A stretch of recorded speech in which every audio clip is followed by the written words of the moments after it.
During the week of the truce in Gaza and the scenes of the family being handed over, there were scenes that were literally unforgettable, such as, for example, the Palestinian child and freed prisoner, Mohammed Nazan, who returned home with broken hands, bruises, and marks of mourning on his body, and another scene of the Zionist prisoner Danielle with her daughter Amelia as she wrote a letter of thanks that you can call poetry about those who were. We captured her and her daughter. I will read the letter to you at the end, and I will put the letter for you in the sources in her handwriting, also translated into Arabic and English. If you would like to confirm for yourself, it may be very clear why Muhammad curses those who captured him, and Daniel thanks those who captured her and her daughter, and even hopes that they will be friends one day. But here I remembered a very delicious story like this. In the 70s, it was subject to theorizing, analysis, and many conversations at that time. It is a story whose heroes are a middle-class thief, a gunman, and movies. However, the meaning inside the story is what we want, so don't say that you are likening someone to whom and take from the essence of the story. Hikmah and Zatuna, and now come on. During the 70s in the sister European country of Sweden, the young Swedish man Jan-Erik Olsson was in dire circumstances and looking for any solution. And he was almost influenced by movies about action and armed robbery. The man realized that he was stealing a large secret, training for the next attack, and then sitting down, except that he was missing two pieces because he does this operation successfully. Firstly, he has a trustworthy partner to help him and protect his back in the operation. Secondly, what place will he steal? It must be something heavy, like a bank, for example, and since the Safargis Credit Bank has two banks next to us and we will not need transportation for him, nor will he defeat us. The neighbor will be better off than others, but the friend will get it. Where can I get someone to drive and protect my back? My lifelong friend, Clark Alfson, saw me in prison being held accountable for a felony. God said to you, well, how good is the increase in goodness? I take the money and I also take hostages, and we wait in the bank and threaten the police who will bring us the hostages so that they will bring me Clark, my beloved, and from there we pressure them with the hostages and we go out in a Hollywood style like this and continue our lives. He stayed in the Swan Lake Resort and I lived like this. May God destroy the movie house that came to my brain as an answer, and from the deed, O believer. On August 23, 1973, in the famous Normal Mästog Square in the Swedish capital, Stockholm, Eric entered the credit bank and was going to pull a machine gun from under the jacket that I was wearing and prepare for divorces in love while screaming at the top of his voice, "The party has begun, men." And contrary to the sanctity of the bank, Eric did not snatch his bag of money like the rest of the harem. The employees and the currency were terrified by the horror of what happened. Your Uncle Eric took 4 employees from the bank and took them down to the ground floor of the bank at the secured warehouse. He also waited until the police arrived, and of course the police did not know that the matter was in foreclosure. During the week of the truce in Gaza and the scenes of the family being handed over, there were scenes that were literally unforgettable, such as, for example, the Palestinian child and freed prisoner Mohammed Nazan, who returned home with broken hands, bruises, and signs of mourning on his body, and another scene of the Zionist prisoner Danielle with her daughter Amelia as she wrote a letter of thanks that you can call poetry about those who were. We captured her and her daughter. I will read the letter to you at the end, and I will put the letter for you in the sources in her handwriting, also translated into Arabic and English if you would like to confirm for yourself. It may be very clear why Muhammad curses those who captured him, and Daniel thanks those who captured her and her daughter, and even hopes that they will be friends one day. But here I remembered a very delicious story like this. In the 70s, it was subjected to theorizing, analysis, and many conversations at that time. It is a story whose heroes are a middle-class thief, a gunman, and movies. However, the meaning inside the story is what we want, so what do you say? You resemble someone to whom and take from the wisdom behind it? But I didn't search for much because it's not really the purpose of the story. The purpose of the story is the 4 hostages that Eric exposed and brought down to the basement of the bank: Elizabeth Oldgren, Birgitta Londeblad, Sven Safström, and Christine Inma. These 4 hostages, as I told you, were kidnapped bank employees who were supposed to... They are terrified by this conversation and they still do not know what their fate will be. Their brother-in-law remains stuck to the screen here like this, and we go there to see what the police did with Eric's request. The police actually, after a few hours, released his colleague Clark and brought him to the bank as they asked, and Clark entered with the money, the nuts, and the bills.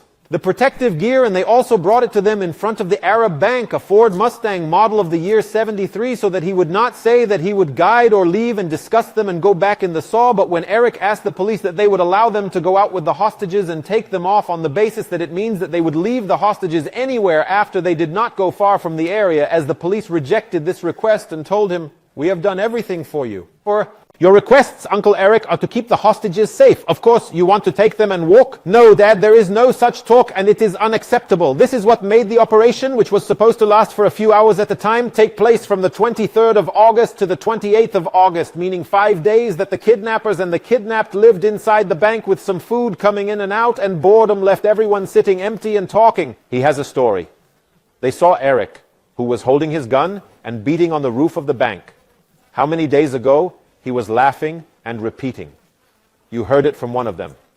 They saw Clark, the convict, in his voice, armed, crying, when one of them tried to call her mother to reassure her, and she was worried about her, and her mother did not answer, so she said to him, "You've taken care of me, Clark." He told her that he remembered his mother and how much she was longing for him. In fact, it was Clark himself who brought her the phone and let her call her mother. She told him about her, and the words took them, and he knew how much she was a good woman and she loved her. Clark covered Kristen and Mark with his jacket when she is trembling at the bank, and he also sees you, Sap, Elizabeth Oldie Green, walking in the streets of the bank above when he finds out that she suffers from claustrophobia and photophobia. Where is Safstrom, the only man present with them among the hostages? When she asks about them after the operation, he says about them poems like the ones you will hear now, and they still do. It is in the archives of the Swedish press to this day, even when the crisis lasted and the police were determined that the hostages would not go out with the kidnappers. Christine Enmark called the Prime Minister of Sweden from inside the bank, Olof Palme, and asked him to put pressure on the police to agree that they should go out with them, and she guaranteed them her responsibility and would be responsible if anything happened to them. They refused, of course, and thought that Christine was threatened to make this call, and that this call was made at gunpoint to some extent. The Swedish police on the 5th day, August 28, hit the basement with tear gas, and everything collapsed and the kidnappers surrendered. The police asked that the kidnappers wait inside.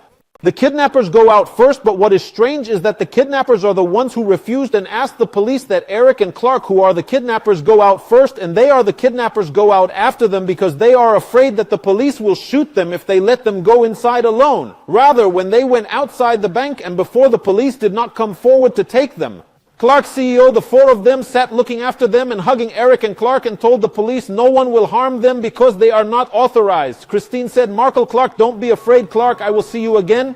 She actually saw him, and she was not the only one. They all went and visited them in prison and also stood with them during the courts, to the point that the police suspected them of being the only ones. From the beginning, they were arranged with Clark and Eric, but the greetings in the end proved that they had nothing to do with the matter. Eric was sentenced to 10 years in prison, and Clark received a reduced sentence because he said, "I did not even ask for you to let me out of prison, and the government was the one that paralyzed me from prison and put me inside the bank," and indeed it did. Scrap it after 3 years and deal with it as well.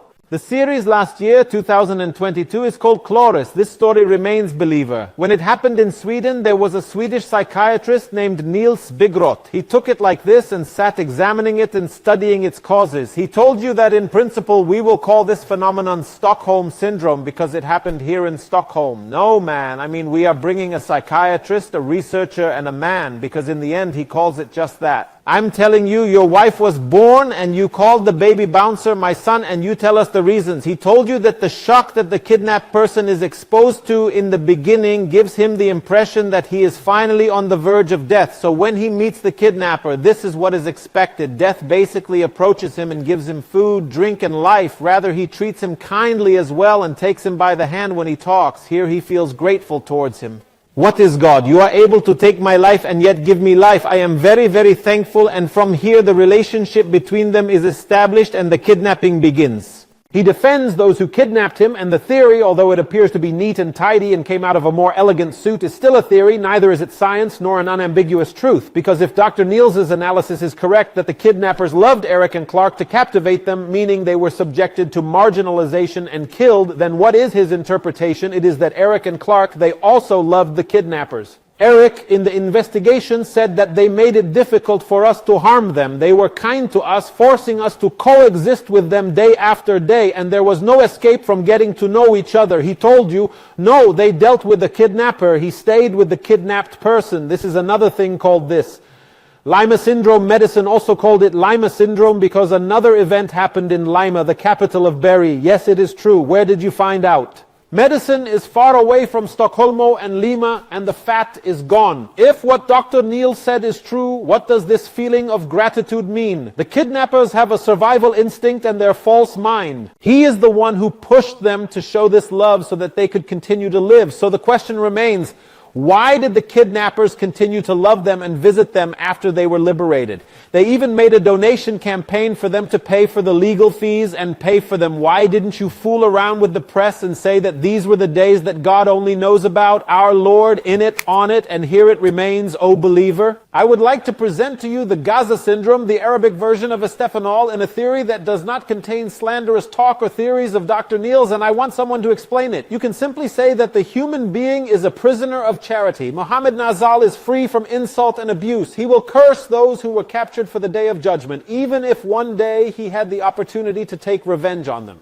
He would not hesitate for a single moment, and Daniel came out of the kindness, compassion, and mercy she described in her letter. It seems that we will part ways tomorrow, but I thank you from the bottom of my heart for your unnatural humanity, which I would like. You read it to my daughter Emilia. You were like parents to her. You invited her to your room at every opportunity she wanted. She confesses the feeling that you are all friends, and not just friends, but real good lovers. Thank you, thank you, thank you for the many hours in which you were like a nanny. When you open this letter and read it, you will know that every letter in it is written honestly and with knowledge. Even the letter was published after she returned there to the Zionists, and it is very possible for her to deny it and not even say that she was at gunpoint, but that actually did not happen. And the famous Zionist girl who belonged to Bai Maya was also in the Red Cross car. So that's it. The Arabic woman is walking and fanning, meaning there is no threat to her life, and she could have hurt her face and not grimaced or taken any action instead of smiling and saying bye and thank you. She is also the one with the saying akshaf. It is the rule of putting a man on another man in the picture message. Then after that, he took a picture of it, and it is a reinforced and honorable rule in the exchange dishes, but he will take it to a school. The difference between the pictures is the children of the Zionists who are poor with water and juice, and he took a picture of Nazan. The theory is explained to you very simply, and God Almighty, and even though I am a man with a great deal of knowledge, and the scholars, and we only publish their words, accept that if the family in Gaza stays there for another month, it is not far away that you will find among them those who have joined the residents, and not far away you will also find one day an operation carried out there by the Zionists themselves. And this is not reported because it actually happened on February 4, 1974 in America, when the Symbionese Liberation Army, which was an armed symbiotic group, kidnapped Patricia Hearst from her home in California when she was still 19 years old, and they asked her millionaire father for a ransom in the millions to be distributed among the poor in the city. After her father heard the words and actually distributed the money, she remained convinced of their ideas and decided that she would not return. Arm them, O believer, and carry out operations with them until 2 years later. She held on to 76 years and was sentenced to 37 years in prison. However, she was released in the end with a presidential pardon. The difference here remains in the events and details, but the meaning in the results is that I am an ordinary citizen sitting in front of the media and watching this story.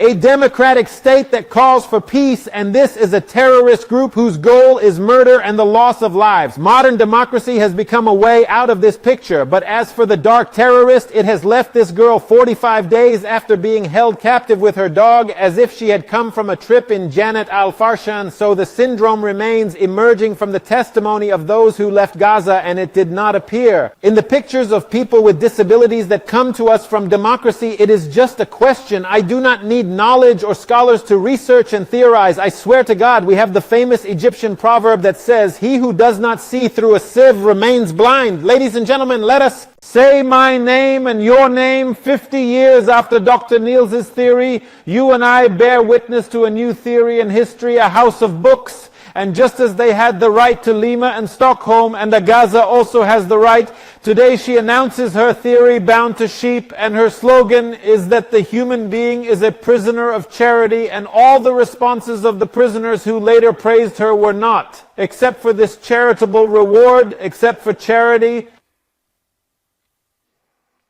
And just that, he is a believer. Peace be upon you.